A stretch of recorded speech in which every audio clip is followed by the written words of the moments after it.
Yo, what's going on, guys? DJS here. I wanted to bring you guys a video and kind of go over the perks in the game of Call of Duty Ghosts. And there are so many perks in this game. It is overwhelming. First tip I want to give you guys is once you get enough squad points, unlock different loadouts and then set up different perks on different loadouts. And like this one's a prime example. I have two of the exact same loadouts except for one perk is different. Quickdraw and then the one where you can be stealth off of the radars. And I just wanted to basically check and have the option of if I want to be stealth, I can switch it really quick. If not, then I want to be able to have quick draw or whatever, and I want to be able to use that one. So I recommend you using a bunch of different perks when you start this game out or when you're in the middle of this game. That way you can get a feel for which ones you guys want to use the most. So I'm going to go ahead and go into this first loadout here and show you guys the perks and kind of go over all this sort of stuff. Again, this is a noob guide. If you guys are new to the channel, hit the subscribe button if you guys would like, and then I'll show you guys other noob videos that I post here and there. But so first things first, I end up equipping two of these, and if I unequip all of the things from the screen that you can see here, it actually gives me 12 perk slots available.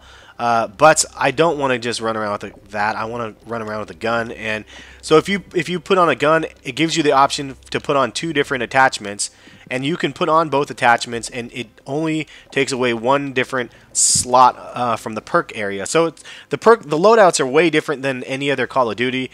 It's kind of odd, honestly, to myself. I don't understand it 100%. But if I add a lethal, it takes up an extra perk spot. If I add a gun, it takes up an extra perk spot, and if I add a tactical, it takes up another one as well, I believe. So wait, 2, 4, 6, 8.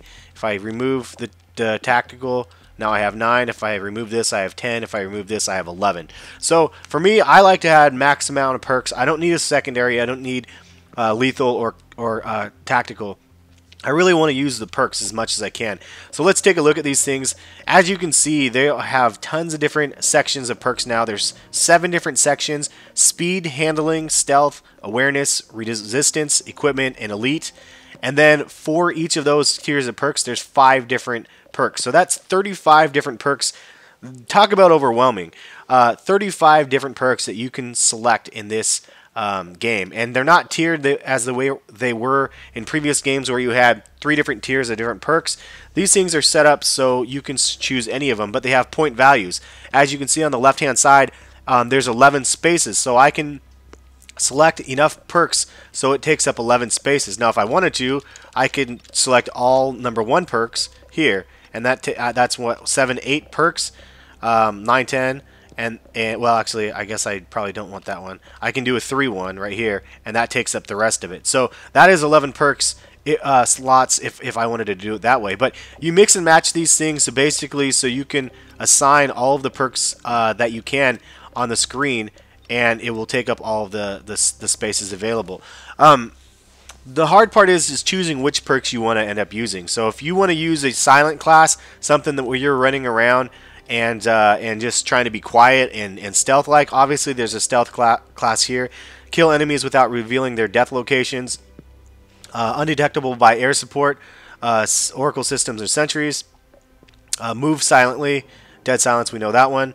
And incog, resistant to target systems including recon, thermal scopes, etc. And then off the grid, undetectable by minimaps. The one thing so undetectable and then dead silence, what stealth doesn't give you is the awareness part of amplify. So stealth and amplify, or stealth, dead silence, and amplify go very well together because obviously you can run around quietly and you can go ahead and hear enemies a little bit more loudly. So those are 2 if you're going to try to be stealth that you can add together along with a combination of other ones. But for the sake of this video, I'm going to start up in the upper left hand corner and then just work my way down. You guys can read what they all are for those that do not actually have the game and somebody hasn't shown you what all of the perks are. This is for you guys. So speed 1 is ready up, weapon is ready faster after sprinting, sleight of hand faster reloading, increased movement speed is agility, and marathon unlimited sprint. Stalker, move faster while aiming. And those are all speed. Handling is strong arm, throw equipment farther, decrease the cook time of the grenades, and reset the fuse when throwing back explosives. On the grid, reload while sprinting. Swap weapons and use equipment faster is Reflex. and increased hipfire accuracy for steady aim, and Quickdraw. Quickdraw is a very, very powerful one. Stealth. Kill enemies without revealing, and I have already showed you guys these ones. Blind Eye. Okay, so Stealth, we did that one, sorry. Awareness. Recon. Enemies hit with explosive damage are tagged. That one is a comeback from Modern Warfare 3. Scavenger. Resupply ammo. Detect enemies, explosives, and tactical equipment. Sitrep, which is a historical one as well. Amplify, louder footsteps, we just covered. And Wiretap. You utilize all active enemy and friendly SATCOMs on the field, which is very good unless you're using the strike package of SATCOMs with Hardline. You don't really need this one because you'll get a SATCOM every 2 kills. Or beginning of 2 kills. Next up, we have Resistance. Take no damage from falling. Regenerate health faster. ICU. Focus, reduce weapon sway while aiming down sight and reducing flinch when hit. This is a really good one, obviously, for snipers and for 3-round burst guns. Attack resistance to flash, stun, and EMPs, and increased resistance to explosive damage. Blast shield. Next up, we have equipment. We have extra tactical, obviously extra tactical equipment, or extra lethal. Fully loaded, start max ammo. Extra attachment gives you a 3rd spot for attachments, and danger close, increased damage dealt with explosives. I can't believe they brought that one back. I haven't used that one yet, but I don't use explosives either, so I don't know if it would be worth using. Spawn with a random perk. It's the Gambler. I don't quite understand that one. I haven't used it much. Obviously, it will just give you a random perk probably every time you die. But how do you know which perk you end up getting? Maybe it tells you on the screen. I'm not sure. It could be worth using. It's actually worth me exploring that one a bit more. Hardline is obviously a very good one to use. It requires 1 less kill for killstreak, and every 2 kills every 2 assists count as a kill. Ping. I'm being told that this is a very good one. Active sonar ping upon killing an enemy. It basically does a UAV when you kill an enemy. It shows you the enemies around him, and not bad for two spots. And then Overkill, carrying 2 primary weapons, which I just never used. And Deadeye is a really crazy one. It's basically like stopping power for Call of Duty Ghosts, except for you have to kill multiple enemies in order for it to increase the damage. But if you pray and spray like a group of 3 enemies, by the time you hit the 2nd and 3rd one, it'll just tear through them. So on a regular clip, you can do a lot more damage spraying through like 3 enemies than normal, and I've used that and it actually works quite well. But these are all the perks, man, and trying to decide which ones to use is just really difficult. It depends on your playstyle, and I really recommend you guys setting up multiple classes with different setups. I'm going to set up one now with Ping. I have never used that one yet. I'm going to use that because I think it looks cool. Hardline, Ping. I also am curious about this Gambler one. So I'm going to just set this one up with a bunch of different perks that I don't necessarily use. The ICU I never use.